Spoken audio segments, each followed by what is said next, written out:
Jesus recebeu o pedido de socorro e decidiu não ir. Durante 4 dias, ele simplesmente não apareceu. E o que aconteceu nesse silêncio é o que quase ninguém percebe.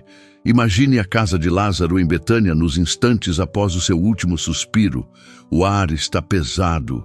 O ambiente carrega o cheiro dos óleos usados no preparo do corpo, enquanto Marta e Maria tentam entender o que acabou de acontecer. Elas enviaram o recado mais urgente de suas vidas. Esperavam que o mestre viesse depressa. Esperavam ouvir passos na estrada. Esperavam ver Jesus atravessar o vale e chegar antes do fim. Mas ele não veio. E talvez essa seja a parte mais dolorosa dessa história. Não foi apenas a morte de Lázaro que feriu aquela casa. Foi o silêncio de quem poderia ter impedido tudo. Marta olha várias vezes para a entrada da casa, depois para a estrada de terra, como se a qualquer momento a poeira levantada anunciasse a chegada de Jesus. Maria permanece perto do irmão, em um silêncio profundo, tentando encontrar algum sentido em uma ausência que parece injustificável. Elas não estão apenas sofrendo um luto. Elas estão enfrentando a sensação de terem sido deixadas sozinhas no momento em que mais precisavam. Como poderia aquele que curou desconhecidos, restaurou cegos e levantou enfermos, não responder ao clamor de uma família tão próxima? E enquanto a casa de Betânia mergulha nesse primeiro choque, uma pergunta começa a crescer no invisível. Por que Jesus não veio? Mas o que ninguém naquela casa imaginava é que o silêncio ainda estava só começando. O primeiro dia termina com incredulidade. A memória da presença de Jesus ainda está viva o bastante para causar dor, mas não o suficiente para trazer paz. O corpo de Lázaro é lavado, envolvido e preparado. Cada gesto de Marta e Maria parece carregar uma contradição cruel.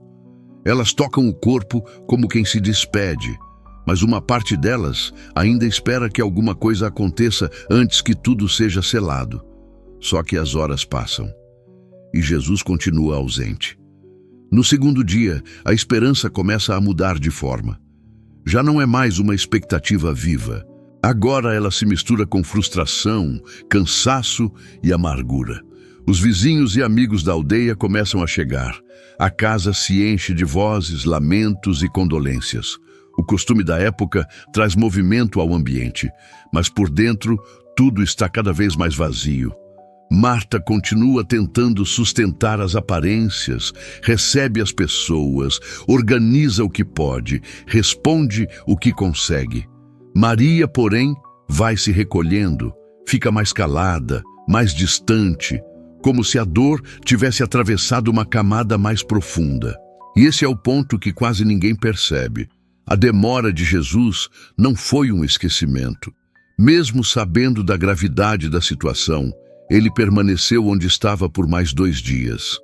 É exatamente isso que torna tudo mais difícil, porque não parece um atraso acidental, parece uma escolha.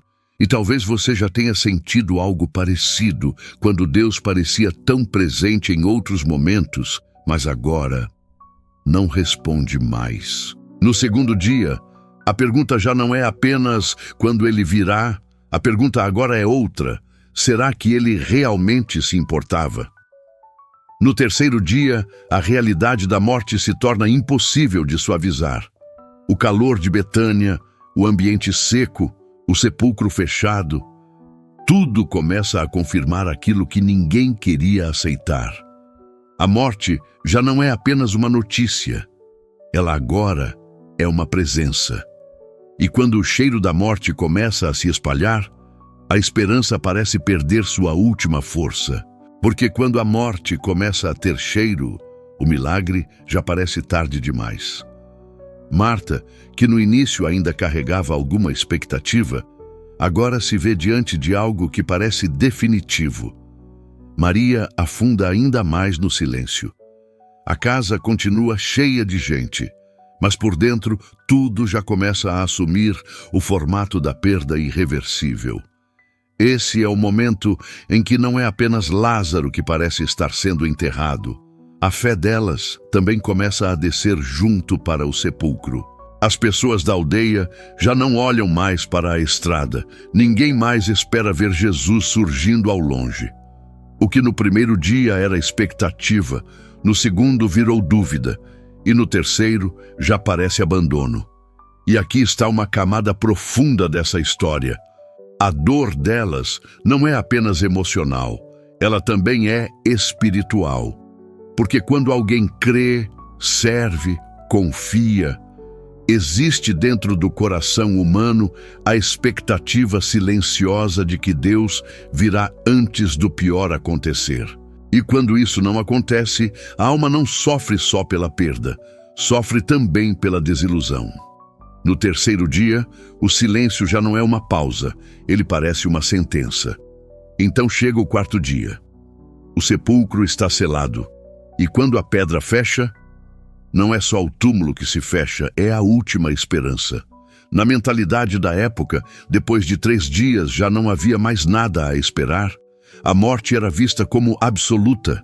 Agora, no quarto dia, qualquer possibilidade humana de reversão já foi completamente descartada. Não existe mais expectativa de cura. Não existe mais espaço para explicação. Não existe mais saída lógica. Marta e Maria estão exaustas. O choro já não explode como antes, agora ele pesa.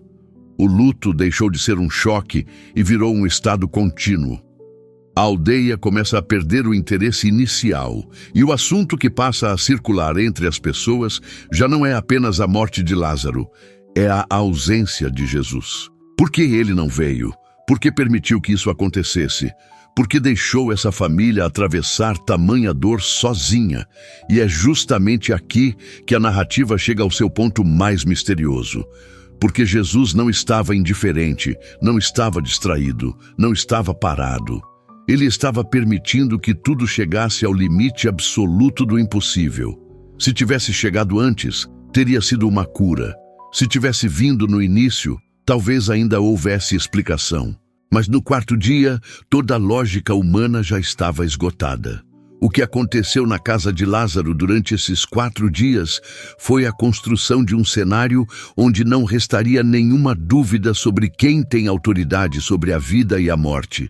E quando a notícia finalmente chega de que Jesus está vindo, ela não traz alívio imediato, traz tensão, porque agora já parece tarde demais. Quando Marta ouve que Jesus está chegando, ela sai rapidamente ao encontro dele, não movida por alegria, mas carregando 4 dias de dor, frustração e perguntas não respondidas.